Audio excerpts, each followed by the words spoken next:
எந்திரசித்தன் ஆன்மீக சேனலை பார்த்து கொண்டிருக்கக்கூடிய மெய்யன்பர்களுக்கும் பெரியோர்களுக்கும் பணிவான வணக்கங்கள். இன்று குலதெய்வத்தினுடைய அருளை பெறுவதற்கு ஒரு எளிமையான பரிகார முறையை பார்க்க போகிறோம். குலதெய்வத்தினுடைய அருள் நம்ம வீட்டில் இல்லை அப்படின்னா நம்ம செய்ய வேண்டிய ஒரு பரிகார முறை இந்த பதிவில் பார்க்கலாம். இதற்கு தேவையானது கொஞ்சம் பெருசாக இருக்கக்கூடிய, ஓரளவுக்கு பெருசாக இருக்கக்கூடிய 5 மண் அகல் விளக்கு, அதுக்கப்புறமா சந்தனாதி தைலம், பன்னீர் பாட்டில், சுத்தமான நெய், சுத்தமான நல்லெண்ணெய், கொஞ்சம் பச்சை கற்பூரம், இதெல்லாம் தேவை. முதல்ல 5 மண் அகல் விளக்கு கடையிலேருந்து வாங்கிட்டு வந்துட்டு தண்ணி ஊற்றி நல்லா அலம்பி சுத்தப்படுத்திக்கணும். அதுக்கப்புறமா அது மேலே பன்னீர் விட்டு கொஞ்சம் பன்னீர் தெளித்து நிழலில் அந்த அகல் விளக்கை காய வச்சிடணும்.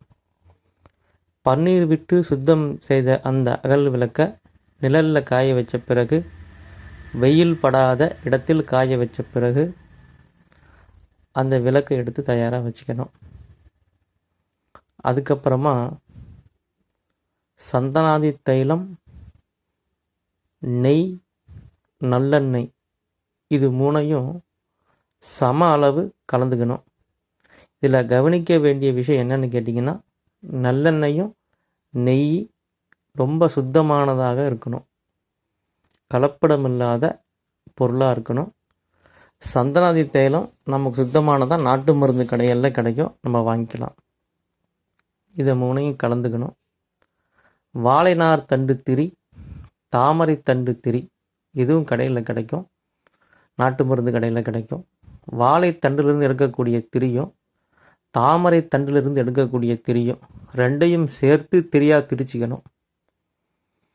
இப்போ நம்ம தயார் பண்ணி வச்சிருக்கக்கூடிய அந்த அகல் விளக்கில் 3 இடங்களில் மஞ்சள் குங்குமம் பொட்டு வச்சு இந்த கலந்து வைத்திருக்கக்கூடிய இந்த எண்ணெயை அதில் ஊற்றி இந்த திரியை அதில் வச்சு குலதெய்வத்தினுடைய அருள் பரிபூரணமாக நமக்கு கிடைக்கணும் அப்படின்னு சொல்லி இந்த 5 விளக்கையும் வீடு அல்லது குலதெய்வத்தினுடைய ஆலயம் அல்லது சிவன் கோயில், இந்த 3 இடங்களில் ஏதாவது ஒரு இடம், கோயிலுக்கு போக நேரமில்லை அப்படின்ற பட்சத்தில் நம்ம வீட்டிலையே என்ன குலதெய்வம், குலதெய்வத்தினுடைய பேரை ஒரு 11 முறை சொல்லி இந்த விளக்கை ஏற்றி நம்ம பூஜை பண்ணிக்கிட்டு வந்தோமானா குலதெய்வத்தினுடைய சாபங்கள் நீக்கி குலதெய்வத்தினுடைய திருவருள் நமக்கு கிடைக்கும்.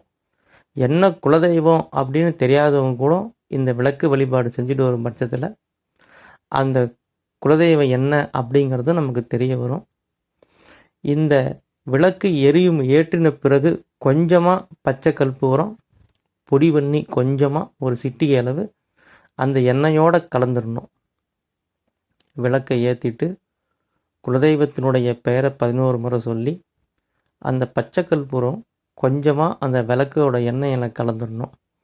இப்படி தொடர்ந்து வெள்ளி, செவ்வாய், அமாவாசை, பௌர்ணமி போன்ற தினங்களில் செஞ்சுக்கிட்டே வந்தோம்னா ஒரு குறிப்பிட்ட நாட்களுக்குள் குலதெய்வத்தினுடைய சாபங்கள் நீக்கி குலதெய்வத்தினுடைய திருவருள் பரிபூர்ணமாக நமக்கு கிடைக்கும்.